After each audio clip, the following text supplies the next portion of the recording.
उत्तराधिकरण सूत्र के 28वें मार्ग के अध्ययन में जीव अजीव इन दो तत्वों पर चर्चा चल रही है। जीव चैतन्य रूपी मात्र ज्ञान चेतना, मात्र दर्शन चेतना, मात्र ज्ञानोपयोग, मात्र दर्शनोपयोग, निरंतर अपने आप को जानना, अपने आप को देखना, ऐसा तो जीव का स्वरूप है। और इस जीव के साथ यह उद्गल परमाणुओं का स्कंद रूप अजीव ऐसा यह शरीर जुड़ा हुआ है। इन दोनों का संयोग क्यों होता है, ये दोनों एक दूसरे के साथ क्यों बद्ध स्पष्ट हो गए हैं, इसी को कहा बंध। और उसमें मूलतः 3 कारण बताए हैं कि 3 मेरे साथ अनादि से भिन्न भिन्न प्रकार से प्रवाह रूप में संयोगित रहे हैं। और उनमें एक है शरीरादि, दूसरा शरीरादि के कारण से होने वाले रागादि भाव कर्म, तीसरे रागादि भाव कर्म के कारण से होने वाले ज्ञानावरणादि द्रव्य कर्म। ये कर्म का जो मेरे साथ संयोग हुआ है यह प्रवाह रूप में है, एक समान नहीं है। क्यों कि जिस समय मैं कोई भी शुभाशुभ भाव करता हूं वह एक एक समय का शुभ या अशुभ भाव निरंतर कर्मरगणा के पुद्गलों को आकर्षित करता है और वे आकर्षित होकर के फिर मेरे बिना, कर्ता बिना, अपने स्वशक्ति से ज्ञानावरणादि द्रव्य कर्म रूप में परिवर्तित पर्यायंत्रित होकर के मेरे साथ बद्ध स्पष्ट होते हैं। उसे 4-2 स्थानांक सूत्र में और कर्म ग्रंथों में कर्म की 10 प्रकार की अवस्थाएं कहीं, उसमें से पहली अवस्था है बंध। जीव और इन कर्म रगणा से बने हुए कर्मों के गाढ़ संयोग को बंध कहते हैं। और जिस समय ये कर्म आत्मा में अवस्थित तो हो जाते हैं परंतु फल देने के लिए योग्य नहीं हुए हैं, उन्हें कहा सत्व। फल देने के लिए योग्य नहीं हुए हैं, इसका अर्थ है कि आम पर फल तो लग गए हैं, बढ़िया दिखाई दे रहे हैं, परंतु अभी रस चूसे जैसे नहीं हैं। उसे कहा कि वे सत्ता में तो अवस्थित हो गए हैं परंतु अभी अकिंचित कर पड़े हुए हैं। जब तक काल न आ जाए, अबाधा काल व्यतीत न हो जाए, तब तक वे फल देने के लिए योग्य नहीं होते हैं। और अबाधा काल बहुत सूक्ष्म है, बहुत कम है। दृष्टांत के समझाते हुए कहते हैं कि यदि मोहनी कर्म का एक अंतर मुहूर्त का बंध मोहादि करने से, क्रोधादि करने से 70 करोड़ा करोड़ी सागरोपम का होता है, उसमें अबाधा काल है मात्र 70 सैकड़े वर्ष। 7,000 वर्ष के बाद वह उदय में आ जाता है। और सागरोपम की गिनती इतनी विस्तृत है कि माथा चकरा जाए कि वो इतना काल एक सागरोपम में, और उसमें का 70 करोड़ा करोड़ी, कि 70 करोड़ से 70 करोड़ का गुणा करो, उतना एक अंतर मुहूर्त के क्रोध से ऐसा अधिकतम बंद हो जाता है। उसका अबाधा काल कितना था? मात्र 7,000 वर्ष। इसका अर्थ है कि अबाधा काल व्यतीत होने के बाद वह अब फल देने योग्य हो जाता है। उसे कहा जाता है उदय। कर्म के उदय आने के पूर्व यदि सजग साधक है, सम्यक्ति को जागृत साधक में गिना जाता है, ज्ञानी की परिभाषा में गिना जाता है, और उसे तुरंत ध्यान में आना चाहिए कि मैंने अमुक प्रकार का पाप कर डाला है, बुरा कर दिया है, तुरंत पश्चाताप करता है। देश विरति, सर्वविरति और अधिक सावधान होते हैं, और जैसे कोई पाप हुआ है उसको तुरंत ज्ञात होता है कि वो मैंने ये ऐसा पाप कर डाला है, तुरंत उसका धिक्कार करके धो देता है। बहनों का अनुभव है, यदि कपड़े पर कोई दाग लग जाता है तुरंत धो लें तो वह आसानी से धुल जाता है, परंतु यदि वह अधिक काल तक पड़ा रह जाए तो धोने में उसका वह दाग उतारने में बड़ा परिश्रम लगता है। ऐसा कैसा कर्म का दाग भी जिस समय आत्मा पर लगता है, यदि आप सजग साधक हैं तुरंत स्मरण में आना चाहिए कि ऐसा पाप हो गया है, तुरंत पश्चाताप धिक्कार करें तो धुल जाता है। ये जब कर्म आत्मा में अवस्थित होते हैं, उदय में आकर के फल अभी देने योग्य नहीं हुए हैं, सत्व, और उस काल में कर्म अकिंचित कर यानी कोई कार्य नहीं कर रहा है, आ तो गया है परंतु अभी फल नहीं दे रहा है, उस समय यदि उसको तुरंत धिक्कार ने तो धुल जाता है। और जब आबादा काल व्यतीत हो जाए उसके बाद कहा हुआ अब उदय में आकर के कभी भी फल दे देगा, इसको कहा कर्म का उदय। चौथा उसमें आता है उपशम। उपशम का अर्थ होता है जो कर्म उदय में आ जाता है उसका तो वेदन करता है, वेदन करते से पुनः कर्म का बंद होता है। कोई कर्म का उदय आते से उसके अनुसार कार्य क्रिया प्रवृत्ति न करके उसको क्षीण कर देता है, क्षय कर देता है। परंतु यदि वह क्षय नहीं कर पाए तो कहा जाता है, क्या करता है कि वह जो कर्म सत्ता में पड़ा हुआ है और जो ऊपर उभर करके आया है उसको तो उपशमित कर देता है और सत्ता में पड़ा रह जाता है। तो जो जिस समय ऊपर उभर करके आता है उसको वह अपने ही उत्थान कर्म बल वीर्य पुरुषाकार पराक्रम से उपशमित करता है, उपशांत करता है, उसको कर्म के आने के समय को टाल देता है, उदयावस्था रहित कर देता है। उदय में आने योग्य है, उदय में आकर के फल दे उसके पहले पहले वह उसको उदयावस्था रहित कर देता है, उसे कहा उपशम। कैसे समझें?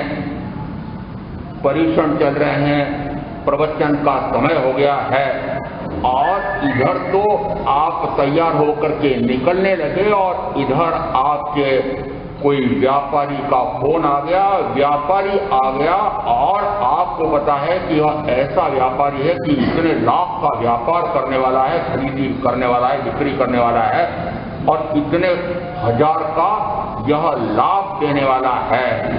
भाई अभी तो मैं प्रवचन में समय हो गया है, जा रहा हूं, फिर देखें। यदि आप बहनों के उसी समय किसी प्रिया बेटी का फोन आ गया और पता लग रहा है कि बेटी का फोन आया है, किसी प्रियजन का फोन आया है, मीठी मीठी बातें करेगी और मुझे राग में रति में ले जाएगी, अभी तो स्वाध्याय का समय है, मैं जा रही हूं, फिर बात करें। क्या किया? जो कर्म उदय में आकर के आपको लोभ कषाय में ले जाने वाला था, जो कर्म आपको उदय में आकर के राग में, द्वेष में, रति में, किसी में ले जाने वाला था, आपने उसके समय को टाल दिया। समय को टाला है, उदय में आकर के वह फल दे उसके पहले उसको उदयावस्था रहित कर दिया है, उपशांत कर दिया है। प्रेम नहीं करेंगे किसी से, ऐसा सत्ता से उड़ा दिया कि नहीं। अब आप व्यापार करके लोभ नहीं करेंगे, ऐसा आपने नष्ट कर दिया क्या? नहीं। लोभ का भाव पूर्णतः क्षीण कर दिया क्या? कि नहीं। लोभ तो सत्ता में पड़ा हुआ है, परंतु उस समय जो वह लोभ का निमित्त कारण बनकर के व्यापारी आया है, आपने उसे कहा अभी तो मैं जा रहा हूं, आप भी चलते हो तो चलो, मेरी तो रुचि नहीं है, ये टीवी पड़ा है या अखबार पढ़े हैं, मैं अभी 1 घंटे में, उसको कहते हैं उपशम। इसका अर्थ है जैसे ही पता लगा कि कर्म उदय में आकर के फल देने योग्य हो गया, यद्यपि कर्म को वर्ण गंध रस स्पर्श गुण वाले कार्मण वर्णा से बने हुए कहा जाता है और मनुष्य को ऐसी शक्ति है कि वह वर्ण गंध रस स्पर्श को अपनी इंद्रियों के माध्यम से ग्रहण कर सकता है, जान सकता है, देख सकता है, अनुभव कर सकता है। परंतु ये कार्मण के उद्गल या उनसे बने हुए ये ज्ञानावरणादि द्रव्य कर्म चौस्पर्शी इतने सूक्ष्म परमाणु के होते हैं कि छद्मस्त के ध्यान में नहीं आते हैं। कब ध्यान में आते हैं? यह कर्म उदय में आ गया है ऐसा पता कर लगता है कि बाह्य में आपके कोई भी अनुकूल या प्रतिकूल निमित्त आकर के खड़ा हो जाता है। यदि कोई साता पहुंचाने वाला, मीठी मीठी बातें करने वाला, मीठे व्यंजन भोजन परोसने वाला आया है, समझ लेना साता विधि कर्म का उदय आ गया है। वह आपको साता पहुंचा करके सुख का अनुभव करा करके उस सुख पहुंचाने वाले के प्रति राग का भाव कराने के लिए तत्पर, उसे कहा जाता है कर्म का निमित्त आ गया है। कर्म हमारी दृष्टि में नहीं आते हैं, छद्मस्त को ज्ञात नहीं हो पाता है। केलिगम में कहा है ज्ञात कब होता है कि उसका फल देने के लिए बाहर में कोई व्यक्ति, कोई वस्तु, कोई स्थिति, कोई परिस्थिति अनुकूल या प्रतिकूल, तब ज्ञात होता है कि कर्म का उदय आ गया। और उस समय जो कर्म के उदय को उदयावस्था रहित करे तो उसे कहा उपशम, उसका उपशांत कर दे तो कहा उसे उपशम। जैसे फोन आया बेटी का पिताजी के पास कि आपने मुझे कैसे घर दे दी है, ये सारे ससुराल वाले मुझे इतना दुखी कर रहे हैं। जैसे ही समाचार मिला वैसे ही बेटी के गांव जाने के लिए तैयार। जैसे ही गांव में पहुंचा पता लगा कि अमुक प्रकार के अमुक महाराज विराजे हुए हैं, पहले महाराज के दर्शन कर लें फिर वहां जाएंगे। दर्शन करने के लिए धड़ाधड़ ऊपर चढ़े और हाँपते हाँपते जैसे ही कहा भगवान मंगल पाठ सुना दो। देखो इतनी क्या जल्दी है, पहले कोई त्याग प्रत्याख्यान तो कर लो। करा दो भगवान ने कहा आज क्रोध नहीं करना। पचकान लिया, पचकान लेकर के अब सीढ़ियां उतरते उतरते भाव आ रहा था। अब ससुराल, बेटी के ससुराल में जाकर के क्या करूंगा, आज तो क्रोध करने का क्या पचकान कर रखा है।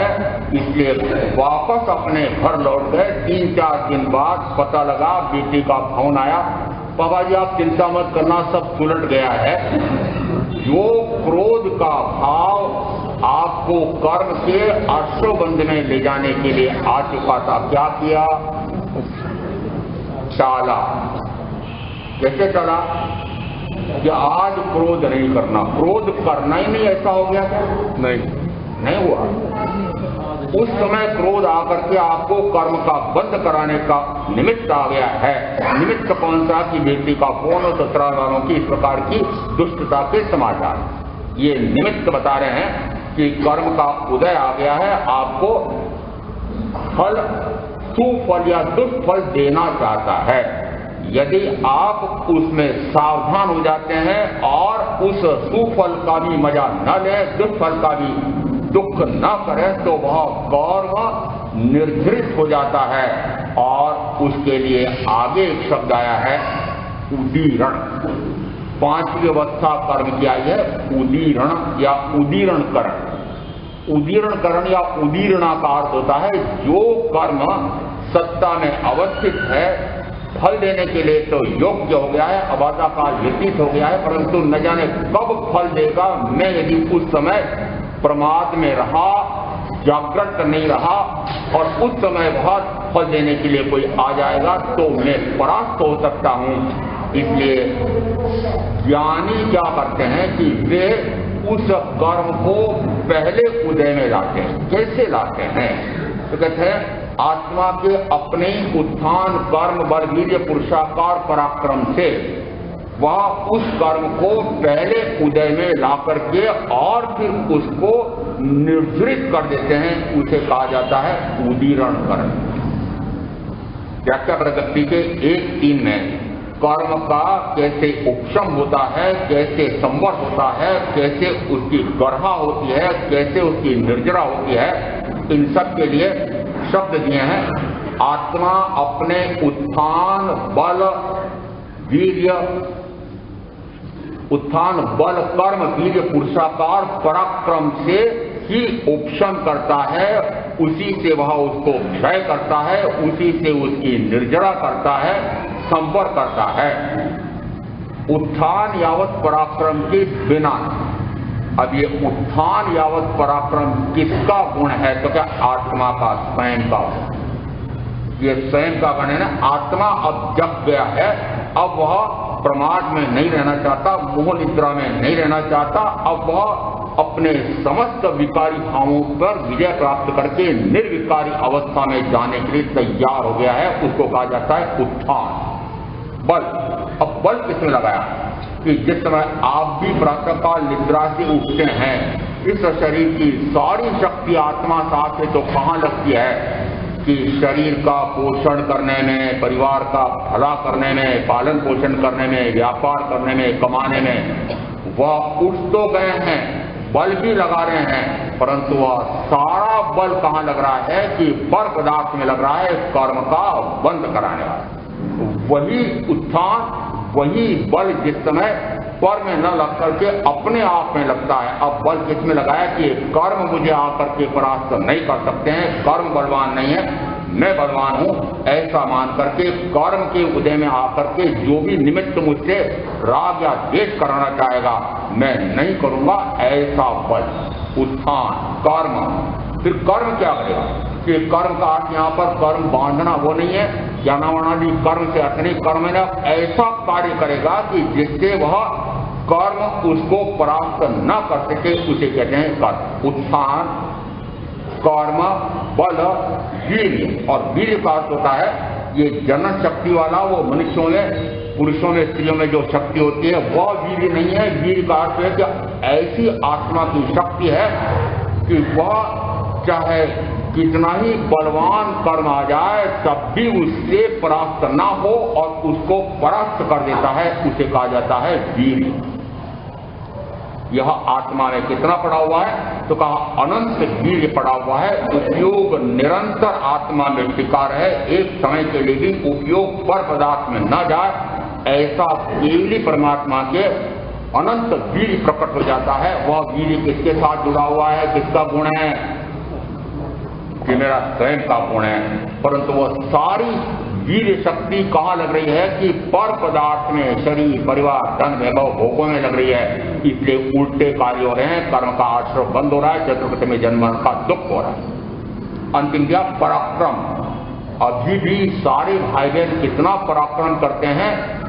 मानव समूह की अपेक्षा से सोचें तो उन्होंने उद्गल के सूक्ष्म से सूक्ष्म भाग अणु परमाणु की खोज करके और फिर विशिष्ट प्रकार के किसी उद्गल द्रव्य के, यूरेनियम के उन परमाणुओं का पहले तो भिन्न भिन्न करके, फिर उनको संगीभूत करके, फिर संघात करके और फिर बम बनाया और उससे कितने ही मनुष्यों का, प्रकृति का, जीव जंतुओं का संहार कर दिया। इसका अर्थ है कि अणु की खोज करके और अणु बम, उद्यन बम, प्रक्षेपास्त्र ऐसे न जाने क्या क्या बना लिए हैं। आकाश चीर दिया है, पाताल तोड़ दिया है, पहाड़ चूर चूर कर दिया है, सुरंगें बना ली है। पराक्रम कितना कर रहे हो? आप भी कितना पराक्रम दिन भर कर रहे हो, रात भर कर रहे हो। वो पराक्रम क्या, कौन सा कर रहे हो? उल्टा। इसलिए जिस समय वो पराक्रम कहाँ लगे कि मात्र अपने गुण को अपने साथ जोड़ें, उसको कहते हैं पराक्रम। कौन सा? अब पराक्रम ये कि अब मैं ये 1 घंटे की ध्यान साधना में जा रहा हूं, अब मैं स्वाध्याय में लीन होकर के अनुप्रेक्षा में जा रहा हूं। उस समय अब ये संकल्प किया, पराक्रम किसमें लगाना है? संकल्प किया कि उपयोग निरंतर अपने आप में ही टिका रहेगा, बाहर नहीं जाने दूंगा, उसको कहते हैं पराक्रम। यह कभी ऐसा कभी होता है कि इतने मिनट तक, इतने समय तक मेरा उपयोग बाहर में गया ही नहीं है। इतना पराक्रम है, परंतु अब पराक्रम वाह्य में लग रहा है, उपयोग बाहर जा रहा है, दूसरे को जानने में, दूसरे को देखने में। और दूसरे को दूसरा मानो, पराया मानो, तब तक तो ठीक है, परंतु उसको पराया नहीं अपना जान करके उसी को जानना, उसी को देखना, तो ज्ञानोपयोग, दर्शनोपयोग पराक्रम कहाँ लग रहा है कि पर को स्वरूप जानने में, पर को स्वरूप देखने में। इसे कहा वो पराक्रम उल्टा है। जिस तरह आत्मा अपने उत्थान, बल, वीर्य, पुरुषाकार पराक्रम को अपने ही लिए लगाता है, तो कैसे लगाता है कि अब यदि कोई कर्म का फल आता है तो मैं उससे परास्त नहीं होऊंगा, परंतु वो कर्म का फल कब आएगा कि न जाने कब आ जाएगा। और उस समय में यदि प्रमाद में रहा तो क्या पहले उदय में लाना, अब पहले उदय में लाना यह कैसे होता है? दीक्षा लो महाराज, आपने मुझे आकर के किसी ने कहा था क्या कि दीक्षा लो? नहीं कहा। क्यों नहीं? यदि घर में सुख सुविधाएं चाहे कम हो चाहे ज्यादा हो, कैसे गिन लो, यदि सुख सुविधा है तो जानबूझ करके ये दुख और दुविधा क्यों मोल ली? भूमि, शयन, केश लोचन, परीक्षा, भूख, प्यास, गर्मी, सर्दी, न जाने कौन कौन से कष्ट, कौन कौन से उपसर्ग जानबूझ करके मोल लिए कि नहीं मैंने ले? फिर क्या हुआ? परास्त हुआ कि नहीं हुए? इसका अर्थ है कि साधक जिसे कहते हैं कि जो शरीर संबंधी सुख और सुविधाएं हैं वे तो निश्चित रूप से मुझे सुख और सुविधाएं मिलेगी तो उसका मजा लेकर के कर्म का बंद करूंगा, यदि दुख और दुविधाएं मिलेगी तो दुखी होकर के कर्म का बंद करूंगा। अब मुझे इन दोनों से परे हो जाना है। सुख के माध्यम से मिलने वाला सुख का अनुभव, उससे भी परे हो जाना है, और दुविधा दुख के कारण से दुख का अनुभव करके दुखी होकर के कर्म मानना, उससे भी मुझे परे हो जाना है। तो उसके लिए क्या किया कि विपरीत परिस्थिति में चला गया। अब विपरीत परिस्थिति, विपरीत यानी घर में जो परिस्थितियां अनुकूल थी उसके स्थान पर अब जो परिस्थितियां मिलती है मुझे, बहुत सारे भाई बहन, और जिस समय ये भवन बड़े बड़े भव्य बना लेते हैं स्थानकों के, उस समय अध्यक्ष, मंत्री आदि विशेष तौर से भवन निर्माण समिति के, महाराज स्थानक तो साताकारी है ना, हिरणमकरी 4 का। क्या पूछा? साताकारी। मैंने कहा यदि दीक्षा लेने के बाद मुझे साताकारी है कि असाताकारी है, यहाँ के व्यक्ति अनुकूल है कि प्रतिकूल है, या आहार अनुकूल मिलता है कि प्रतिकूल मिलता है, मैंने कहा यदि ऐसा इस उदय मुनि को ज्ञात होता हो तो अपने आप को कहता हूं वापस भाग जा, दीक्षा लेने योग्य नहीं। यहां आकर के साता और असाता देख रहा है। कौन सी? ये साता असाता शरीर संबंधी, और शरीर संबंधी साता असाता से तो कर्म का बंद होता है, इसलिए साताकारी है कि साताकारी नहीं है मैं तो मौन रह जाता हूं, कभी पीछे पड़। मतलब इतनी सुविधाएं ऐसी की, ऐसा बनाया, ऐसा बनाया, कुछ तो बताओ साताकारी है कि नहीं? क्या बोलो? कुछ समझो, पूछ रहा हूं, क्या बोलो? कुछ नहीं। इसका अर्थ है साताकारी असाताकारी इन सबको भूल करके सुख या दुख, सुविधा या दुविधा, इन दोनों से परे होकर के जानबूझ करके वह आपदा मोल लेता है। जानबूझ करके यानी जिस समय महामुनि महावीर ये अपने ही बड़े भाई के राज्य में, जहां उनका राज्य था, जहां उनको जानते थे कि ये वर्तमान राजकुमार है, ये वर्तमान राजकुमार अपने राजा नंदीवर्धन के छोटे भाई हैं, मुनि हैं, तो उस राज्य में साधना करने में उनको कष्ट कौन देगा, उपसर्ग कौन देगा? तो कहां गए?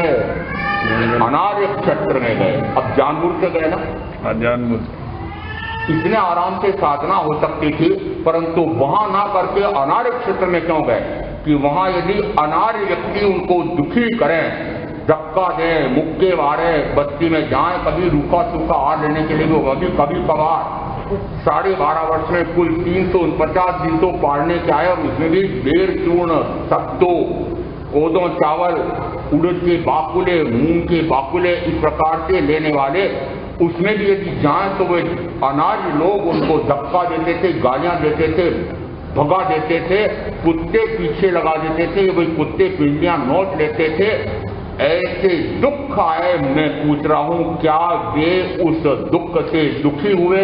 नहीं। यही साधना, साधना कहती कि दुख को मोल लिया और फिर दुखी नहीं हुए, उसको कहते हैं उदीर्ण। वो दुख जो न जाने कब असहता विधि कर्म का बंध तो पड़ा हुआ था, परंतु कब उदय में आकर के फल देता। पहले ही दुख के वातावरण में विपरीत स्थान और विपरीत व्यक्तियों के बीच में कहे कि दुख आ गया। इसका अर्थ है कि जो कर्म न जाने कब उदय में आकर के फल देगा, उसको पहले से उदयावली में लाकर के, शीघ्र ही उदयावली में लाकर के उसको क्षीण करना। भगवान अरिष्टनेमि के दशा में उद्यान में रहते हुए सारे संयमी साधना कर रहे थे। एक को न जाने क्या सूझी, फिक्रा क्या सूझी, मां श्मशान में जाना चाहता हूं। मेवाड़ के लोग जानते हैं यदि किसी से झगड़ा हो रहा हो, गालियां दी जा रही हो, नहीं मानता हो, जा मसाना में। तो मसाना में जा, ऐसा हमारे यहाँ गाली बड़ी विचित्र है। वो मसाना में जा का अर्थ होता है लाकड़ों में जलने के लिए जा, मर। मसाना में जाकर के मरना चाहता है क्या? अब देखो मसाने में कौन जाता है? मरेगा, वो शरीर जाता है। और मुझे ज्ञात है आजकल तो ये मुक्ति धाम, मोक्ष द्वार, मोक्ष धाम इस संसार में भी, उदयपुर में भी है। वो स्वर्ग तुल्य बन गए हैं, इतने बढ़िया मोक्ष धाम बने हुए हैं। परंतु मुझे ज्ञात है 50-75 वर्ष पहले तक का तो, कि जिस समय अंधेरी तो रात और फिर ऐसा सुनसान स्थान, और यदि कभी गुजरते होकर के निकलना पड़े, रात अंधेरी और अमावस्या की काली रात, यदि थोड़ा सा हवा का झोंका आए और पेड़ का पत्ता हिले तो लगे कि भूत आ। ऐसा जहां डर लगता हो, श्मशान के नाम से डर लगता है। किसके नाम से? नाम मत लो, नाम मत लो। किसका? श्मशान का नाम मत लो। महाराज हमको क्यों श्मशान डराते हो? अभी तो हमें बहुत जीना है, क्यों परेशान करते हो कि श्मशान में जाना पड़ेगा? अरे जाना पड़ेगा कि नहीं जाना पड़ेगा बताओ, जाना पड़ेगा कि नहीं? जाना पड़ेगा। तो फिर क्यों नहीं बोलूं? बता तो रहे क्या श्मशान में जाना पड़ेगा। इसका अर्थ है कि जाना ही पड़ेगा तो पहले क्यों नहीं चला जाओ? लो, पहले क्यों नहीं जाओ? और श्मशान में भी सामान्य नहीं है, महाश्मशान, यानी वहां न जाने कितने प्रकार के व्यक्ति जा जाकर जलाए जाते हैं। ऐसा महाश्मशान में जाना आपने अधिकार सुना। उसमें यह आया कि वे किस प्रकार से तीर्थंकर अरिष्टनेमि से आज्ञा लेते हैं कि मैं भिक्षु की 12वीं प्रतिमा धारण करना चाहता हूं, और कुल मिलाकर के प्रातः काल तो उनको बढ़िया कितने 108 प्रकार के सोने के, चांदी के, पता नहीं कितने घड़ों से पहले निलाया था, फिर उपटन किया होगा, फिर बढ़िया धुला निला करके, और उसके बाद वस्त्रालंकार से सुसज्जित किया, और फिर क्योंकि तय हो गया था एक दिन पहले कि भाई तुम दीक्षा लेना तो चाहते हो, पर तुम्हारी हम राज्य रिद्धि देखना चाहते हैं। और कृष्ण महाराज ने कहा कि मैं तुम्हें वासुदेवत्व दे देता हूँ, वासुदेव के सिंहासन पर विराजमान करने के लिए तय हुआ। तो जैसे ही उनको वासुदेव के सिंहासन पर आसीन किया था, सुना क्या? सुना। कितनों ने सुना? सबने। कितनों ने सुना? वो क्या सुनना हो? ये बूढ़े बूढ़ी 5, 7, 10, 15 जने चले जाओ, हम तो प्रवचन महाराज के होंगे जब सुनेंगे। और ये कितनी महत्वपूर्ण बातें छूट जाती है। वस्तुतः जिस समय उनको सिंहासन पर आसीन किया था, और फिर सारे कृष्ण महाराज समेत सारे जिन लोग कि उन्हीं के सामने घुटने टेक करके, और अब पूछते हैं महाराज आपकी अब क्या आज्ञा है, आपकी जैसी आज्ञा हो वैसा हम करें। तो उन्होंने कहा महाअभिनिष्क्रमण की तैयारी करो। अभिनिष्क्रमण का क्या अर्थ होता है? दीक्षा लेने के लिए जुलूस, उसको कहते हैं अभिनिष्क्रमण। उसकी तैयारी करो। आप में से यदि किसी को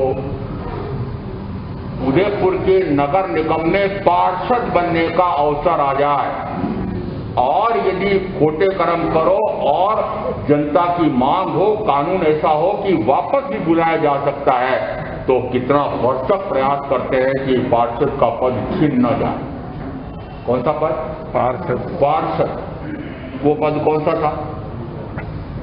3 खंड का राज्य मिला था। 3 खंड का राज्य है और उससे पहले एक ऐसी सर्वांग सुंदर अप्सरा जैसी सोमा नाम की कन्या उनके ब्याह के लिए ला करके रनिवास में, कुआरियों का रनिवास, ऐसा भी उनके लिए अवसर था। और उन्होंने क्या कहा? जो संयम लेने के लिए तत्पर होते हैं, वैराग्य से भरचक होकर के जाते हैं आज्ञा लेने के लिए, उस समय माता पिता क्या कहते हैं? ऐसा चाहे मृगा पुत्र का गिने, चाहे धावत्या पुत्र का, चाहे भृगु पुत्रों का, चाहे जमाली पुत्र का, चाहे वर्तमान में इस संदर्भ में यहाँ गत इनका जब जाते हैं तो सबसे पहले कहते हैं अभी तो तुम कुमार हो, अभी तुम विवाह करो, अभी भोगों का मजा लो। और जमाली पुत्र के अध्ययन में तो यहाँ तक आया कि माता ने कहा बेटा भोग भोगते जब अकुला जाओ तब दीक्षा ले लेना। अब इसका थोड़ा उत्तर आपसे पूछ लेता हूं मैं कि भोगते कभी अकुलाहट आई क्या कि अब नहीं भोगना? नहीं आती। अकुलाहट आई, शरीर अक्षम हो गया है, इंद्रियां क्षीण हो गई हैं, शक्ति नहीं रही है, भोग नहीं सकते हैं, तब तो भोग मर गया होगा। भोग का भाव मर गया होगा? नहीं मरता, भाव नहीं मरते। मर गया क्या भाव? नहीं मरा। इसका अर्थ है कि भोगते कभी अकुलाहट होती नहीं है, निरंतर संसारी की दशा कैसी होती है? और भोगूं, अधिक भोगूं, भोगता ही रहूं, शक्ति ना है तब भी भोगता रहूं, इस प्रकार का जो भाव है वो भयंकर कर्म का बंद कराने वाला। और साथ व्याख्या प्रगति में आया है क्षीण भोगी और क्षीण त्यागी। दो शब्द दिए, बड़े विचित्र दिए हैं कि शरीर से तो वह अत्यंत क्षीण हो गया है, तब भी वह भोग का भाव करके कितना कर्म का बंद कर सकता है कि फिर साथी नारदी का बंद। तंदुल मच्छ, उसकी काया कितनी सी और उसकी क्षमता कितनी कम, परंतु मात्र मैं ऐसा होता तो सारे मछलियों को, कच्च को एकदम से हड़प जाता, खा जाता। भाव मात्र है, भाव मात्र खा सकता था, खाया क्या कि नहीं? इसको कहते हैं क्षीण भोगी। क्षीण भोगी यानी यद्यपि शरीर से तो क्षीण है परंतु भोग का भाव हो रहा है तो कर्म का भयंकरतम बंद कर सकता है। और दूसरा दिया क्षीण त्यागी कि शरीर से तो इतना क्षीण है परंतु भाव में इतनी उत्कटता है कि वह उनका त्याग करता है।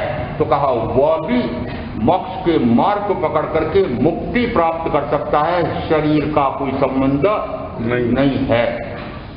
इसका अर्थ है कि जिस समय उनको ऐसा वासुदेवत्व प्राप्त हो गया था तो फिर ऐसा भाव क्यों आया कि नहीं, मुझे वासुदेवत्व नहीं भोगना, सोमा नाम की कन्या से विवाह मुझे नहीं करना। फिर अम्बतात मैंने भोगे विश्व संबीते भोगों को, परिणाम कटुक अधियुक्ताई आकर्षक लगते लोगों को। जैसे किंपाक फलों का सुंदर परिणाम नहीं होता वैसे ही भोगे भोगों का सुंदर परिणाम नहीं आता। जैसे ही किंपाक फलों का सुंदर परिणाम नहीं आता। किंपाक फल कहते हैं ऐसे कोई किंपाक फल होते हैं कि बाहर से बड़े सुंदर लगते हैं और अंदर में विष होता है। जैसे वह उससे आकर्षित होकर के खाता है तो मृत्यु को प्राप्त हो जाता है। ऐसे किंपाक फल का दृष्टांत दिया है। मुझे कुछ भाई बहन पूछते हैं महाराज किंपाक फल कौन सा होता है, हमको भी बता दो, आप बहुत विहार करते हो तो जंगल में मिले होंगे। मैंने कहा जंगल में तो मुझे किंपाक फल मिले कि नहीं मिले, परंतु मैं आपको बता सकता हूँ कि किंपाक फल नहीं कौन से हैं। जैसे घर जाओ, ये पत्नी, ये पति, ये बेटे बेटी, ये भोग साधन, ये सारे क्या है, किंपाक फल क्या है, आकर्षक लगते हैं कि नहीं लगते, आकर्षक लगते हैं। ये भोग आकर्षक लगते हैं, परंतु भोग के आकर्षण में फंस करके दृष्टांत ऐसा देते हैं कि वह मक्खी जिस समय ऐसे लिप्ट के उस मलगम पर या उस गुड़ पर बैठती है चींटी, उस समय क्या होता है हाल, मृत्यु। इसका अर्थ है कि बाह्य से तो ये भोग बड़े आकर्षक लगते हैं, परंतु जैसे ही भोग भोगते हैं वैसे ही कर्म का भयंकर बंद। इसलिए कहते हैं ये कैसे भोग है कि ये जीवों को, मनुष्यों को बड़े आकर्षक लगते हैं, परंतु मैंने तो ऐसे भोग बहुत बार भोगे हैं और बहुत बार छोड़े हैं, उसमें मुझे तो अब कोई रस नहीं लेना है, मुझे कोई रस आ नहीं रहा है। उसी समय मृगापुत्र के माता पिता पूछते बेटा तुमने भी कहां भोगे हैं, तुम तो भी कुमार हो, क्या इसी भाव में भोगने का अवसर मिलता है, पहले मिला कि नहीं मिला। तो पूर्व भाव का उनको स्मरण आया था।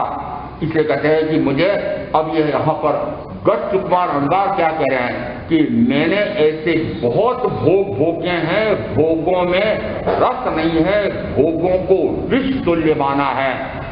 यदि भोग को मानते हो कि यह विष है, और संसार अपेक्षा से कहा जाता है विष से मृत्यु हो जाती। यदि कहीं प्रीति भोज हो रहा हो और अफवाह उड़ जाती है कि भोजन विष हो गया है, समाचार सुनते से कई जाने वाले ये भोजन करने नहीं जाते हैं। 2-4 व्यक्ति अस्पताल में भर्ती हुए थे उस प्रीति भोज को जीवने के तुरंत बाद, तो अफवाह उड़ गई अरे भोजन में विष हो गया है, कोई मत जाओ। और अब मैं कह रहा हूं वह मात्र अफवाह थी, तब भी नहीं जाते हैं। और मैं पूर्णतः सत्य कह रहा हूं कि यदि ये भोग वस्तुतः भगवान की अपेक्षा से, भगवान ने कहा है कि विष है, आप भोगते हो कि नहीं भोगते? आप माना विष नहीं माना क्या? यदि तीर्थंकर महावीर कहते हैं कि भोग विष है, विषफल सम क्या कहा है, विष के समान है। यदि विष के समान है तो मुझे ऐसा विष के समान इस भोग को भोग करके अनंत जन्म मरण का दुख नहीं उठाना।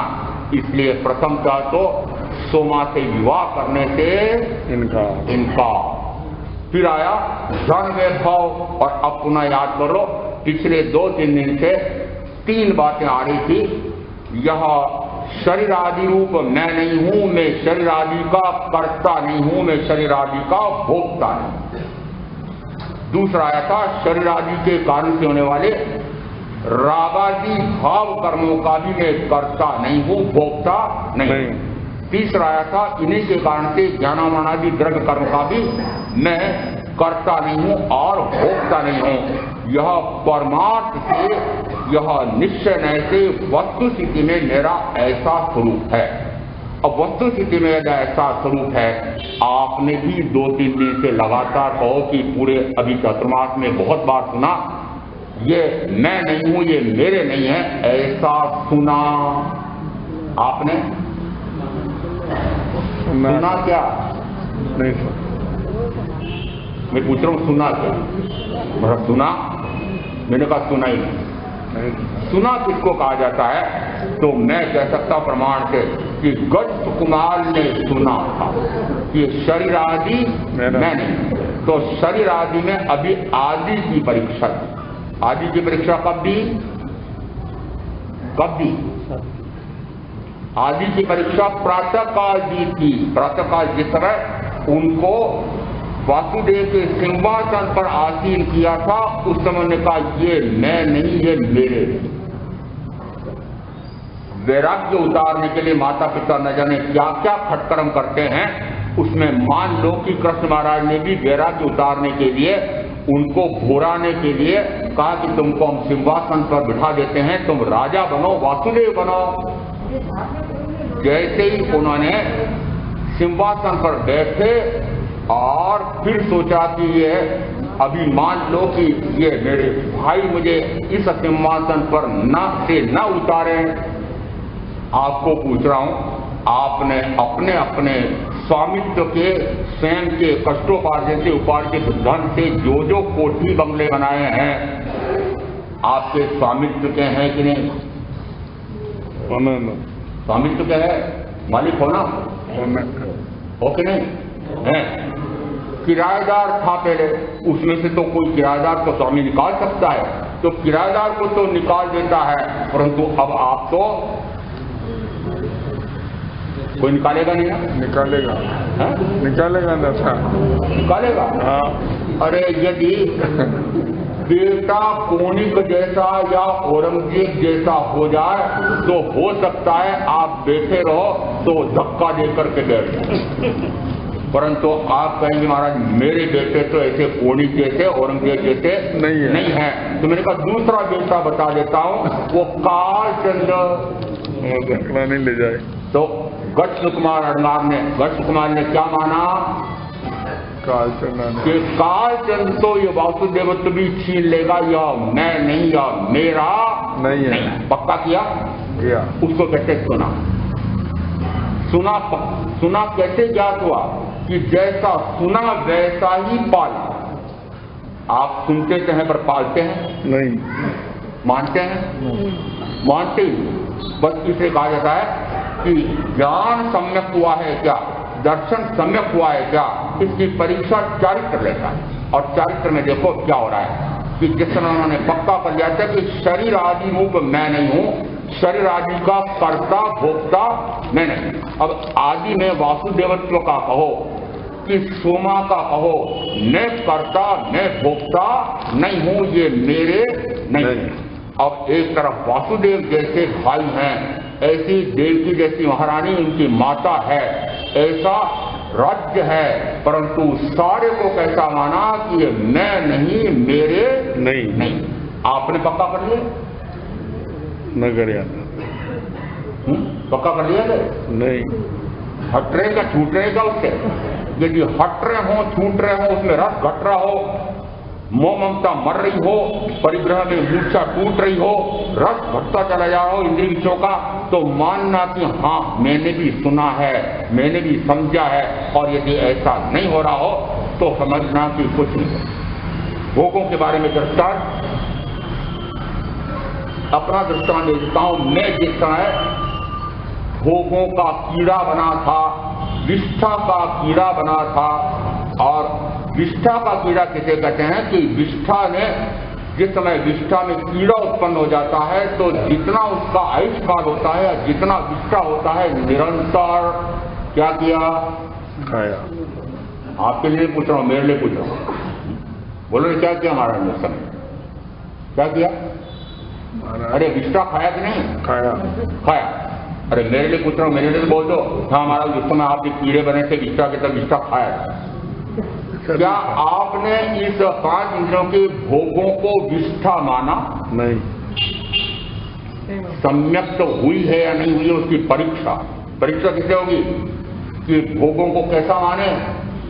विष्ठा माने, विष माने। और ऐसा किसने माना? देखिए गट्स कुमार ने माना कि भोग तो विष तुल्य है, भोग विष्ठा है, ये जो वासुदेवत्व आदि है वह सारा स्वप्न है। आपने माना स्वप्न है? स्वप्न यानी जैसे स्वप्न में कोई अचानक राजा बन जाए और चारों तरफ देखो योद्धा जय जयकार लगा रहे हैं, पत्नी यह हवा पंखे से हवा झड़क रही है, बेटे बेटी ये बड़ा अवगत कर रहे हैं और इतना राज्य वैभव दिखाई दे रहा है। ऐसा देखते देखते और जैसे वह स्वप्न में वो भिखारी ऐसा देख रहा था और एक झोंका जोरदार आया, आंधी चली और नींद खुली तो उसने कहा रे वो राज्य कहाँ गया, वो रानी कहाँ गई, वो बेटे बेटे वो योद्धा कहाँ चले गए, वो राज्य राजकोष कहाँ चला गया? कहाँ चला गया? स्वप्न में था। ऐसे स्वप्न आप जो वर्तमान में जो देख रहे हो उसको क्या मानो? स्वप्न। वो भी स्वप्न है। वो स्वप्न कब हो जाएगा? अरे अभी स्वप्न से अभी तो हम देख रहे हैं, जान रहे हैं, अभी तो हम भोग रहे हैं, मजा ले रहे हैं। जिस समय आंख मिटेगी उस समय स्वप्न हो जाएगा। और इस कार से कि उस समय हो जाएगा तो पहले ही मानो नहीं किया, तो स्वप्न तुल्य ही है। जो जागृत अवस्था में भी जाना जा रहा है, देखा जा रहा है, वह पुद्गल है या पुद्गल की पर्याय है। इस कार से कि वह असत रूप है, वह असत्य है, वह स्वप्न ही है। ऐसा जिस समय जानना पक्का होता है तब मान लेना कि ज्ञान हुआ है, तब मानना कि ज्ञान हुआ। तो या तो जो भोग रहे हैं वह विष तुल्य लगे, या जो वर्तमान में जागृत अवस्था में देख रहे हो वह भी स्वप्न लगे, तब समझना कि ज्ञान की प्राप्ति, सम्यक ज्ञान, सम्यक दर्शन हुआ है। और ऐसा गस्त कुमार को लगा था कि चाहे वासुदेव भी प्राप्त हो जाए तब भी यह तो छिन जाता है, छिनने योग्य ही है। यह तो क्षण भंगुर है, विनाशिक है, नष्ट होने वाला है। न जाने किस क्षण नष्ट हो जाए। आयुष का काल आया कि सारा ढेर यहाँ का यहाँ रह जाता है। ऐसा आपने समझा क्या? यदि ऐसा समझाओ तो समझना सुना है। परीक्षा हुई। परीक्षा क्या हुई कि वासुदेव तो मिला और उन्होंने कहा मुझे इसका भोग नहीं भोगना है, दीक्षा की तैयारी करो। और दीक्षा लेते से आज्ञा मांगी कि भगवान मैं भिक्षु की 12वीं प्रतिमा धारण करना चाहता हूं। और अभी सुबह का दोपहर में तो दीक्षा हुई, और दीक्षा लेते थे सबसे कठिन साधना, सबसे कठिन साधना ये भिक्षु प्रतिमा क्या होती है? तो कहते हैं पहले एक महीने की 7 महीने तक की 7 प्रतिमाएं पूरी करता है, फिर आगे एक पखवाड़े की 8वीं, 9वीं, 10वीं ऐसी भिक्षु प्रतिमा होती है, और फिर एक 11वीं पूरे दिन रात की प्रतिमा होती है, और 12वीं एक रात्रि की प्रतिमा होती है। प्रतिमा क्या है कि जिस समय वह ध्यानस्थ खड़ा होता है तो जैसे प्रतिमा यानी मूर्तिवत खड़ा हो जाता है, और फिर चाहे कितना ही घोर से घोरतम कष्ट उपसर्ग दाता आ जाए, चाहे मनुष्य, चाहे देव, चाहे तिर्यन, लेश मात्र भी वह आत्मा के ध्यान से विचलित ना हो, उसको कहते हैं प्रतिमा धारण। और जिस समय वे मार्ग मशान में जाकर के और खड़े हुए और दृष्टि को बाह्य में एक उद्गल परमाणु पर स्थिर करके और आत्मस्थ स्वरूपस्थ आत्मा में लीन हो गए, स्वरूप रमणता करने लगे। इसका अर्थ है कि प्रथमतः तो बाह्य में एक उद्गल परमाणु पर दृष्टि, इसका अर्थ है कि दृष्टि बाहर स्थिर कर दी है, और अब अडोल अकंप आपको आसन दिखाई दे रहा है। वस्तुतः आप तो अडोल अकंप शरीर का आसन भी नहीं लगा पा रहे हैं, या शरीर के आसन की बात नहीं आ रही है। आत्मा का जो ध्यान आत्मा में लगा है वह इतना अडोल, इतना अकंप है, लेश मात्र भी वे विचलित नहीं होते हैं, चाहे कितना ही घोर से घोरतम कष्ट उपसर्ग आ जाए। अब यहाँ पहला, मैं शरीरादि नहीं हूं, मैं शरीरादि का कर्ता भोक्ता नहीं। ये तत्व समझा? किसने समझा? आपने समझा नहीं कि शरीर मैं नहीं, शरीर मेरा नहीं, शरीर मैं नहीं, शरीर मेरा नहीं। जो बात एक दिन पहले प्रातः काल सुनी, कितने दिन पहले? एक दिन पहले, और दूसरे दिन तो आदि की परीक्षा प्रातः काल दे दी, और अब संध्या को शरीर मैं नहीं हूं ऐसा जो पाठ पक्का किया था उसकी परीक्षा। बच्चों का आप पाठ पढ़ाते हो, शिक्षक लगा करके, विद्यालय भेज करके, तो जो पाठ पढ़ा है, यदि जो पाठ पढ़ा है उस पाठ के अनुसार उत्तर पुस्तिका में उत्तर न दे तो अब आपको पूछ रहा हूं, आपकी उत्तर पुस्तिका देखी गई?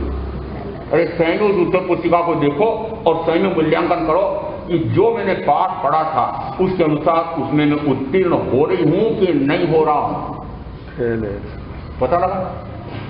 मैंने चोपड़ियां भरते हुए तो कुछ भाई बहनों को बहुत बार देखा है, रोज चोपड़ियां भरते हैं 14 नियम चितारने की। मुझे लगता है ये ऊपर कोई ऐसा चित्रगुप्त नाम का ऐसा देवदूत बैठा होगा, उस ईश्वर का प्रतिनिधि बैठा होगा कि ये सारी चोपड़ियां ले जा करके ऊपर बताएंगे मैंने इतनी नौकाटें की थी, 100 वर्ष देवायु का जोड़ और 100 वर्ष नारकी के का।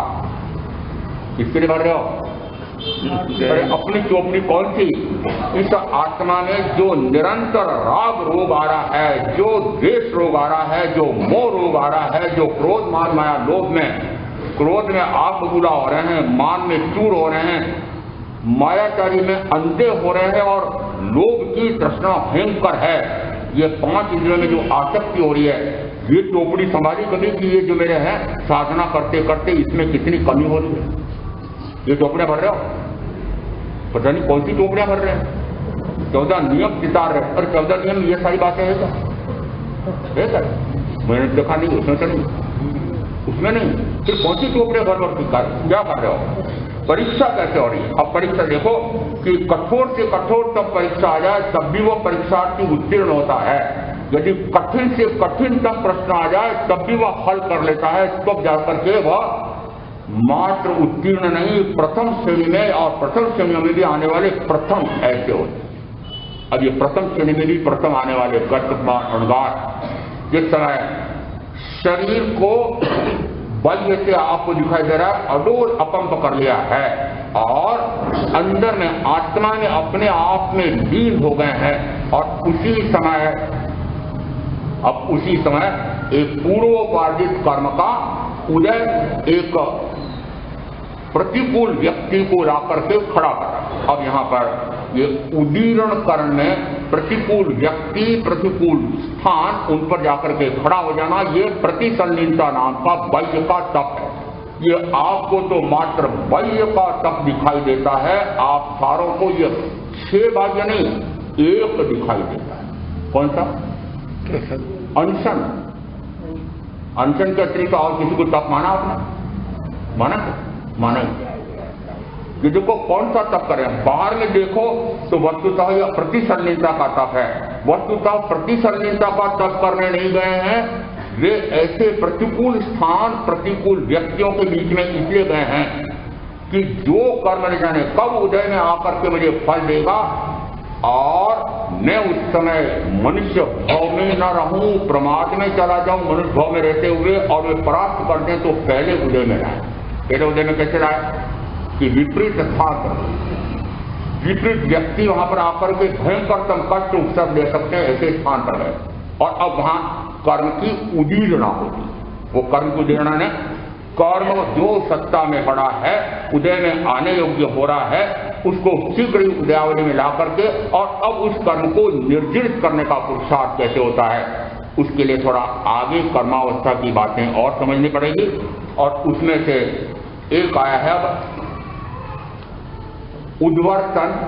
उद्वर्तन का अर्थ है कि जिस समय कोई कार्य करते हैं, क्रिया करते हैं, प्रवृत्ति करते हैं, उस समय उसमें खूब भोगने का, जैसा आपने भाव किया होगा उसके अनुसार होगा। और भोगने के बाद प्रीति भोज में बहुत बढ़िया देसी घी का बादाम का हलवा बना था, पिस्ता कचौरी बनी थी, और ऐसा काजू कतली भी बनी थी, बढ़िया नमकीन भी बने हुए थे, हल्दीराम के भुजिए क्या बढ़िया बने थे।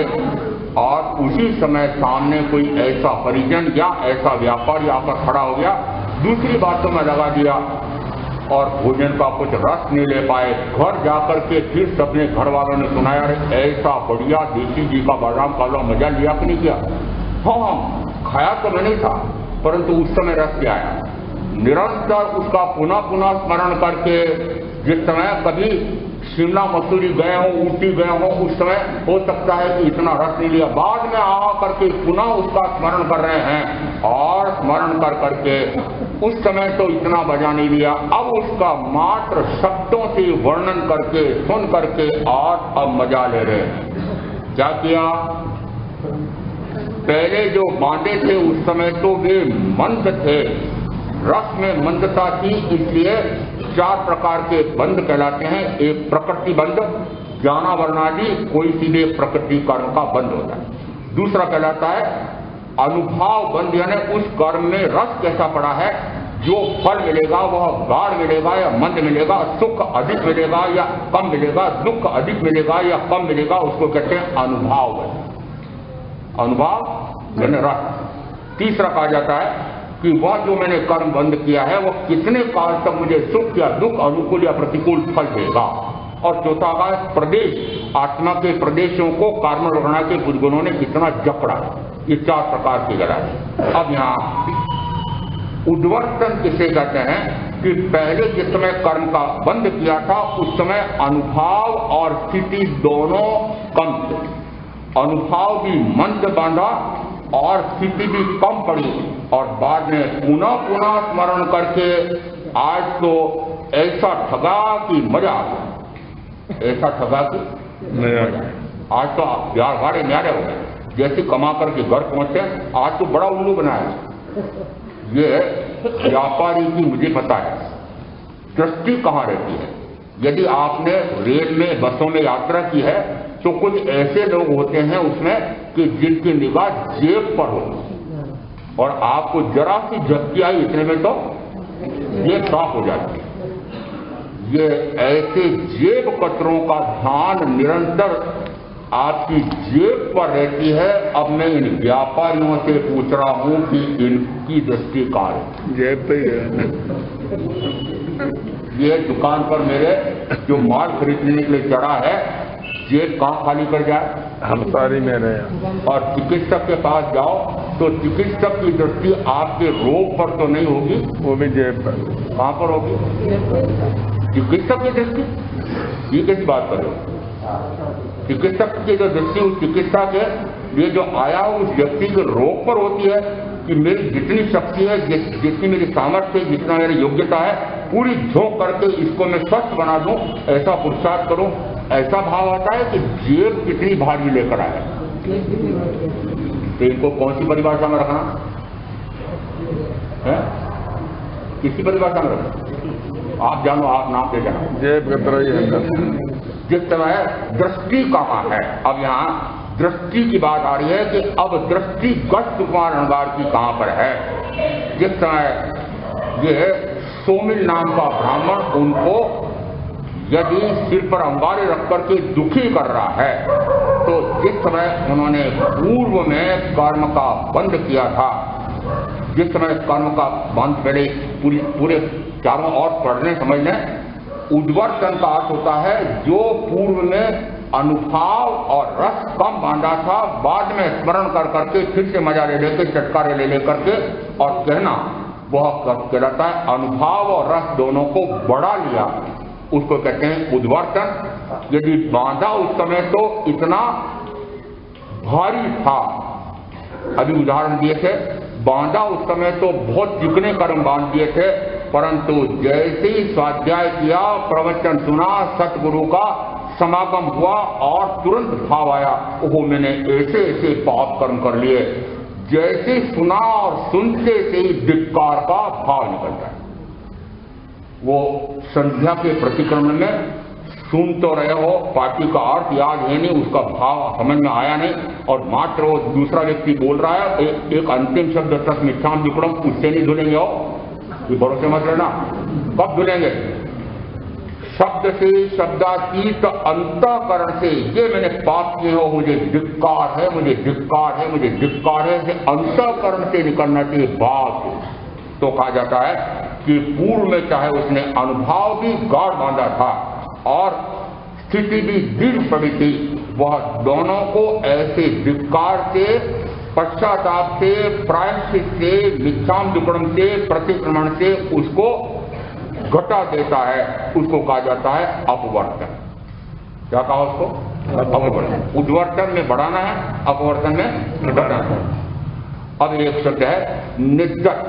निद्दत का अर्थ है कि जिस कर्म को उदय में भी न लाया जा सके, जिसका उद्वर्तन भी नहीं किया जा सके, जिसका अपवर्तन भी नहीं किया जा सके, और जिसका संक्रमण भी न किया जा सके। संक्रमण क्या? संक्रमण का अर्थ होता है सजातीय कर्म की उप प्रकृतियों में वह एक सजातीय कर्म को दूसरी सजातीय कर्म की प्रकृति में वह संक्रमित कर सकता है, बदल सकता है, उसे कहा जाता है संक्रमण। जिस समय महामुनि गोचरी के लिए आए थे और घर में देखा क्या बढ़िया लड्डू बना हुआ है और तपाक से पूरे अहोभाव से लड्डू बहरा दिया और महामुनि तो गोचरी लेकर के चले गए और थोड़े से कण हथेली में चिपके रह गए और भाव आया कि चखूं तो सही कैसा बना है और चक्के से लगा रहे बहुत बढ़िया बनाया घर वालों ने। मैं भी कैसा मूर्ख की सारा बेरा दिया और ये महाराज भी कैसे हैं कि सारा दिया। इसलिए मुझे भी जब बहनें बेराती हैं तो सारा बेराने लगती है। नहीं मैं मना कर देता हूँ, नहीं महाराज नहीं। पर यहाँ तो मेरे विचित्र है, महाराज ले लो हम तो इसमें का खाते नहीं है। बनाते ही इसलिए है, वो इतना सा जो बनाया है वो इसलिए बनाया अपन तो खाते नहीं घर में कोई, तो इतना सा बनाया। अब यदि घर में 5 सदस्य हैं और मैं छठा पहुंच गया तो मैं उसमें से कितना ले सकता हूँ कि 1/6। अब यदि एक ही चम्मच बनाया हो तो सारा, इसलिए सारा नहीं ले जाती। सारा ले गए, महाराज भी कहते हैं कि सारा ले गए। पछतावा हो रहा है, दुखी हो रहा है, मैं भी कैसा रे थोड़ा सा मैं भी खाता तो मजा आता, मैं भी खाता तो मजा। जिस समय दान देने के लिए 5 इकट्ठे एक तरीके पदाधिकारी आए, इतना बड़ा चुमासा कराया है, इतना खर्च होने वाला है, इसलिए चंदा लिखाओ। अहो भाव से पूरे भरपूर भाव से लिखा दिया कि हाँ मेरी तरफ से 50,000। जैसे ही देवता आया, आपने इतने क्यों दे दिए, अपनी आर्थिक स्थिति ऐसी नहीं है, अब भी पछता है। अब क्या कर रहा है, पछता है। देते समय जो अहोभाव था उससे तो बंधा पुण्य कर्म या साता वेदनी और बाद में पछताया तो फिर वह पुण्य पाप में या साता वेदनी असाता वेदनी में संक्रमित हो गई। उसको कहते हैं संक्रमण या संक्रमण कर। और अब यहाँ 2 और कर्मावस्था बची है, उसमें एक है निद्दत और दूसरा है निकाटित। निद्दत कर्म कैसे कहते हैं कि जिस कर्म का न तो उद्वर्तन न अपवर्तन न संक्रमण न उदीरण और न उनको उदय में ला करके पहले से नष्ट करना ऐसा नहीं हो सकता हो, उसे कहते हैं निद्दत कर्म। और 10वीं अवस्था दी है निकाचित कर्म। और निकाचित का अर्थ होता है कि जिस कर्म का न तो उपशम हो सकता है, न उद्वर्तन न अपवर्तन न उदीरण न संक्रमण, जिस कर्म का कुछ नहीं किया जा सकता है उसे कहते हैं निकाचित। जिस कर्म का अब कुछ नहीं किया जा सकता है। अब इस निकाचित कर्म को समझना पड़ेगा कि निकाचित कर्म किसे कहते हैं। तो यहाँ पूर्व के 99 लाख भाव पूर्व, अब उदाहरण से ले लें कि एक पति की पत्नी थी और कोई संतान नहीं हुई, इस कारण से उस समय की प्रथा थी दूसरा विवाह कर लिया और दूसरा विवाह करते ही प्रेम दूसरी पर चला गया, फिर उसके बेटा हो गया तो सारा प्रेम पति का दूसरी पर चला गया। निरंतर फूल रही है, जल रही है, दाह हो रही है, सोतिया दाह हो रहा है। यह पत्नी मर जाए तो अच्छा, ये सौत मर जाए तो अच्छा, ये बेटा इसका मर जाए तो अच्छा। निरंतर ये भाव हो रहा था और इतने में वह छोटी आकर के पूछती है कि इसके सिर में दर्द हो रहा है, ऐसा लगता है, क्या उपाय करूं। चट से उपाय बताया, थोड़ा सा एक रोटा बनाना, थोड़ा सा मोटा बनाना, थोड़ा सा गरम ही इसके माथे पर बांध देना, सिकाई हो जाएगी तो माथा ठीक हो जाएगा। सलाह तो ठीक लग रही है क्योंकि आप भाई बहनों का अनुभव है कि यदि कहीं शरीर के अंग में दर्द हो रहा हो तो आप कवेलू तपाते हैं, ईंट तपाते हैं, गर्म पानी की थैली तपाते हैं तो दर्द घट जाता है। उसने मान लिया भूली थी और रोटा गर्म था, बेटा छोटा था, माथा नरम था और बांध करके सुलाया, सिस्कियां ले रहा था, परंतु सोचा कि थोड़ा सा गर्म लग रहा है, इसलिए कोई बात नहीं, धीरे धीरे ठीक हो जाएगा, सिकाई हो जाएगी। परंतु वह तो नरम तो माथा और गर्मा गर्म रोटा वह सीज गया और मृत्यु हो गई। 99 लाख भाव बाद अब वह जो बेटा छोटा मर गया था वह तो गज कुमार के सामने खड़ा हुआ है 100 मील नाम का ब्रह्म, और जो बड़ी पत्नी वह अब है गज सुकुमार अणगा। कथा समझ में आ गई? आगे पूर्व में जो कर्म का बंध किया था, अब पूर्व का कर्म का बंध का लेखा लेने पड़े कि पत्नी के रूप में 5 इंद्रियों के भोग भोगने का भाव, भयंकर भयंकर रसाशक्ति, कितनी इंद्रियों की इतनी रसाशक्ति, और उसके बाद में वो भोगों से वंचित हो गई, तो उसके कारण से कितना आध्यान, कितनी दुखी, और उसके कारण से फिर दूसरे को नष्टी कर दूं, मार डालूं, इस प्रकार का हत्या का, हिंसा का भयंकरतम भाव, और इधर क्रोध का भाव, इधर कपट का भाव, इधर सारे पति के सारे इंद्रियों के सुख मुझे वापस मिल जाए ऐसा लोभ का भाव, रति का भाव, रति क्रीड़ा का भाव, ये सारे भाव, और उसके साथ में अज्ञान और मिथ्या, ये सारे क्या भाव हो गए? विकारी भाव है। बंद कैसा पड़ेगा? निकाचित। अब निकाचित कैसे पड़ गया? निकाचित उसको कहते हैं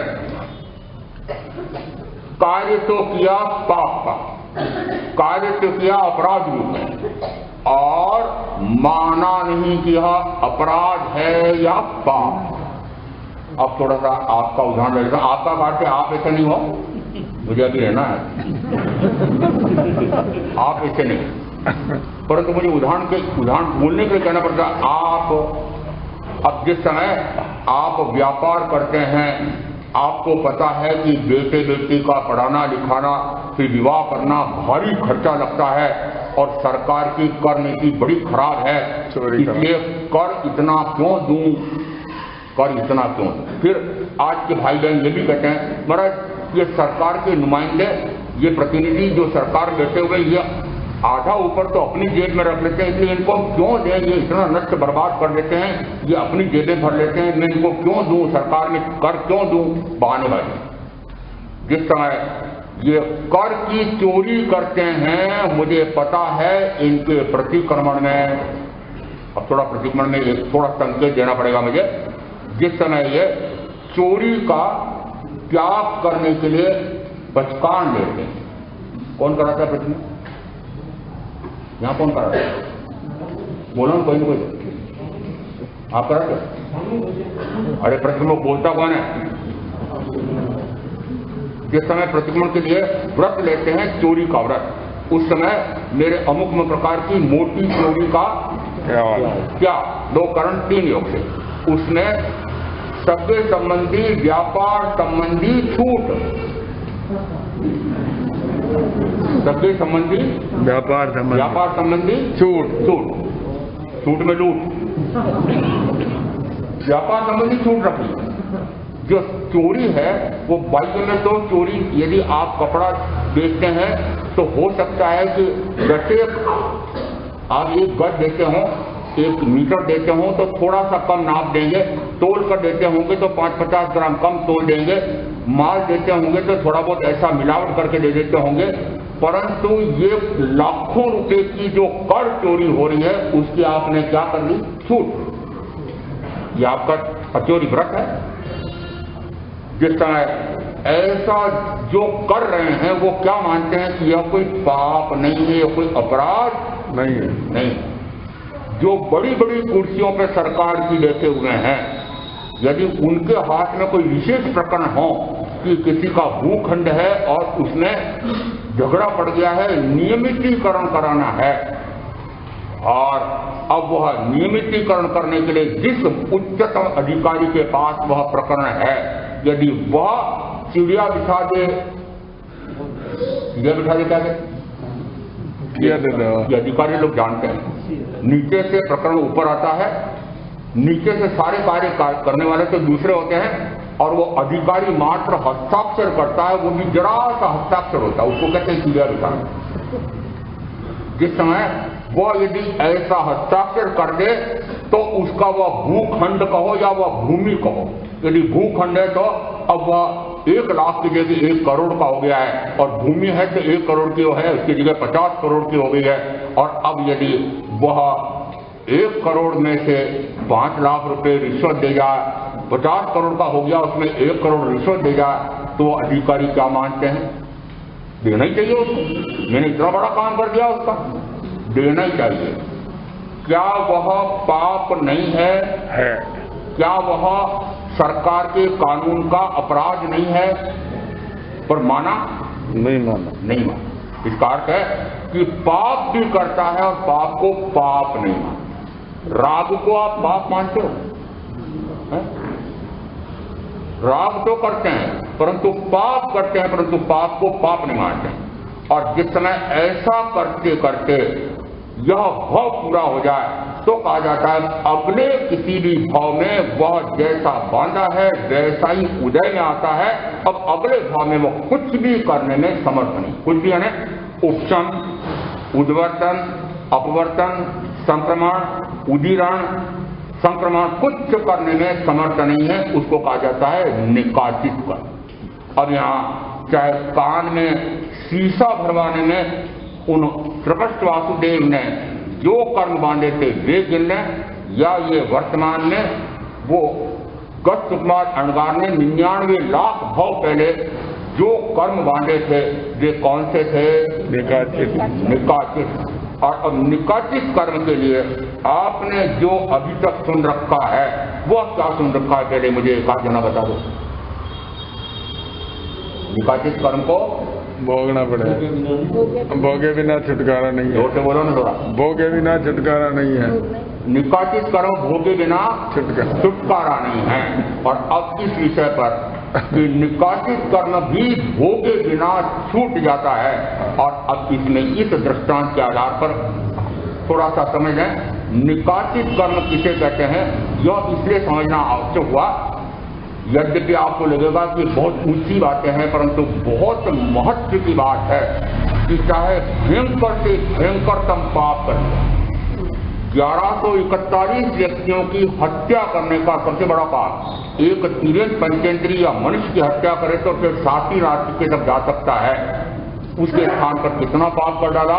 11 कि अर्जुन माली ने 1141 मनुष्यों की हत्या कर दी, इतना पाप कर दिया। परंतु जैसे ही तीर्थंकर महावीर का योग मिलता है और वे उसका परम सद्गुरु के समक्ष गौरहा रूप में पश्चाताप प्रायश्चित ऐसा धिक्कार कर रहे हैं, अंतःकरण से शब्दातीत, वो मैंने ऐसा महापाप कर डाला, ऐसा भयंकर मैंने हिंसा का घोर पाप कर डाला, और उसमें भी पत्नी के प्रति मेरा राग, रति क्रीड़ा का भाव, और फिर दुष्टों के प्रति क्रूरता का भाव, ऐसी नासमझी से अज्ञान मिथ्यात्व में मैंने भगवान ऐसे ऐसे पाप कर डाले, मुझे धिक्कार, मुझे धिक्कार, मुझे धिक्कार। कितना भयंकर पाप वह। उसी भाव में तो सर्व पापों का धिक्कार पश्चाताप करके प्रतिक्रमण करके मुक्त हो सकता है, परंतु यदि उस भाव में तो ऐसा कुछ नहीं किया और वह भाव चला निकाचित हो गया, तब कहा जाता है कि अब वह कर्म का कुछ नहीं कर सकता, जैसा बांधा वैसे उदय में आएगा। आगे नहीं बोल रहा हूँ, आगे आप बोल नहीं, मैं मात्र इतना ही बोल रहा हूँ कि जैसा बांधा था वैसा उदय में आएगा, वैसा का वैसा उदय में आएगा। अब वह उसमें क्या कर सकता है कि अब वह उसमें से कुछ भी करने में समर्थ नहीं है, जैसा बांधा वैसा उदय में आता है। और अब उदय में आता है उसके लिए अभी एक सूत्र लेंगे। उत्तराजन सूत्र के 29वें अध्ययन में 73 बोलों का एक संयुक्त पराक्रम नाम का अध्ययन है। उसमें वाचना, प्रच्छना, पर्यटना और चौथा भेद दिया है अनुप्रेक्षा। और अनुप्रेक्षा से जीव को किस फल की प्राप्ति होती है, ऐसा एक सूत्र इसमें आया हुआ है। ऐसा का ऐसा व्याख्या प्रकृति सूत्र में एक में भी आया हुआ है। संव्रत अणगार किस प्रकार से अनुप्रेक्षा करता है और अनुप्रेक्षा करके वह क्या प्राप्त होता है, कैसा क्या प्राप्त करता है, उसके लिए फल आया। वह आयुष कर्म को छोड़ करके शेष 60 कर्म प्रकृतियों में जो गाढ़ कर्म प्रकृति का बंध किया है उसको मंद प्रकृति का कर देता है। जो उसने तीव्र अनुभाव बंद कर रखा हो उसको वह मंद अनुभाव बंद कर देता है। जो उसने पूर्व में दीर्घ कालीन बंद कर रखा है उसको रस्वकालीन कर देता है। और जो उसने बहु प्रदेशी बंद कर रखा था उसको अल्प प्रदेशी कर देता है। आयुष कर्म का कदाचित पुनः नया बंद करे ना करे और असाता वेदनी का चय उपचय बार बार नहीं करता है।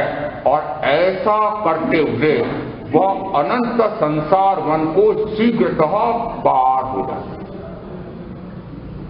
2 प्रकार से बातें आई है और अभी 4 प्रकार से कर्म का बंद कहा था।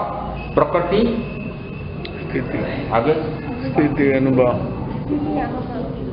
प्रकृति, स्थिति, अनुभाव या अनुभाव और प्रदेश, 4 प्रकार के बंध गए।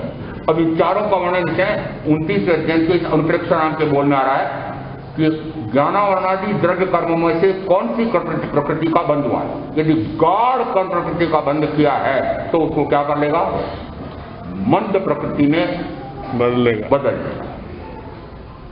दूसरा कहा अनुभाव, यदि उसने तीव्र बांधा था, गाढ़ अनुभाव गाढ़ रख देने वाला है, अब अनुप्रेक्षा करते करते क्या कर देगा कि वह उसको मंद अनुभाव वाला कर देता है। और स्थिति यदि दीर्घ बांधी हो तो उसको कम कर देता है। और आत्मा के प्रदेशों को कार्बन बनाने बहुत जकड़ा हुआ है तो उसको भी अल्प कर देता है। अब दृष्टांत दूसरा ले रहे हैं कि जिस समय महाराजा सैनिक ने शिकार करते हुए और एक हिरनी का शिकार किया, गर्भवती थी, और जिस समय दोनों तड़पते तड़पते मर रहे थे उस समय शिकारी को वस्तुतः शिकार करने में मजा आता है। अट्टहास करते हैं, वो आज शिकार करने का क्या मजा है, शिकार करने का मजा है। अब शिकार करने वाला शिकार करने का मजा ले रहा है, प्रसन्न हो रहा है, अट्टहास कर रहा है, हंस रहा है। उसी समय 2 पंचेंद्रीय जीव तड़प तड़प करके मर रहे हैं, वस्तुतः मर गए। उसी समय वैसे तो प्रति समय कर्म का बंद होता है, परंतु आयुष कर्म का भी बंद उसी समय पड़ना था। इस कारण से चूंकि पंचेंद्रीय तिर्यन सन्नी पंचेंद्रीय 2 की हत्या हुई है, इस कारण से उनके 7वीं नारकी का बंद हो गया, बंद पड़ गया। कौन सी 7वीं नारकी में भी चारों गतियों की अपेक्षा से भयंकर दुख होता है, परंतु पहली से दूसरी में, तीसरी में, चौथी में, 5वीं में, 6वीं में, 7वीं में तीव्रतम दुख होता है। ऐसा 7वीं नारकी का बंद पड़ गया था, मात्र दलित एकत्रित हुए थे ऐसा नहीं, बंद पड़ गया। और उसके बाद प्रथमतः तो अनाथि मुनि के संवाद से वह उपशम को प्राप्त होता है। सम्यक्त हो गई थी परंतु उपशम सम्युक्त रही होगी या शायद सम्यक सम्युक्त रही होगी। भगवान महावीर का जब उनको समागम हुआ तब तत्व का आत्मा का स्वरूप समझ करके और उनको क्षय सम्यक्त होती है। दर्शन त्रिक मिथ्यात्व मोहनी, मिश्र मोहनी, सम्यक्त मोहनी और उसी के कारण से होने वाले अनंतानुबंधी क्रोध, मान, माया, लोभ, इन 7 कर्म प्रकृतियों का जब क्षय होता है उस समय कहा जाता है क्षय सम्यक दर्शन होता है। ऐसा महाराजा शनि को क्षय सम्यक दर्शन हो गया और भावपूर्वक तीर्थंकर महावीर को और सर्व संयमियों को वंदन करते करते उनके 6 नारकी कट गई थी, अब मात्र पहली नारकी बची थी। अब उन दृष्टांत को मैं अभी नहीं जाना है कि फिर एक और काटने के लिए भगवान से पूछे भगवान क्या करूं, उसमें नहीं जाना है। अब यहाँ 7वीं नारकी में जो अनुभव होता है वो कितना होता है, दुख वेदना कितनी होती है कि तीव्रतम। अब पहली नारकी आ गई, अनुभव घट गया, अनुभव घटा गया, अनुभव घट गया। यदि 7वीं नारकी के न्यूनतम काल को गिने तो कहा 22 सावरोपम, और अब पहली नारकी का अधिकतम गिने तो टुकड़े रखने वाले बोलो कोई इधर है कोई प्रेजेंट आरती में न्यूनतम करे तो भी 1 सावरों और हमें ज्ञात है कि वर्तमान में 5वां आरा तो 21,000 वर्ष का, एक छठा आरा 21,000 वर्ष का, फिर अगली अवसर पिणी है, उत्सर पिणी में वापस पहला आरा 21,000 का, दूसरा 21,000 का, और तीसरे आरे में वे मनुष्य रूप में सुकुल में भरत क्षेत्र में उत्पन्न होंगे और केवल ज्ञान केवल दर्शन प्रकट करके तीर्थंकर को प्राप्त करके और मोक्ष जाए। कितनी घट गई स्थिति, बंद कितना घट गया? 22 सावरों कम से मात्र 84,000 वर्ष। कितना बढ़ गया? इसको क्या नाम दिया? अपवर्तन। भूल गए कि बांधा तो इतना बाढ़ था।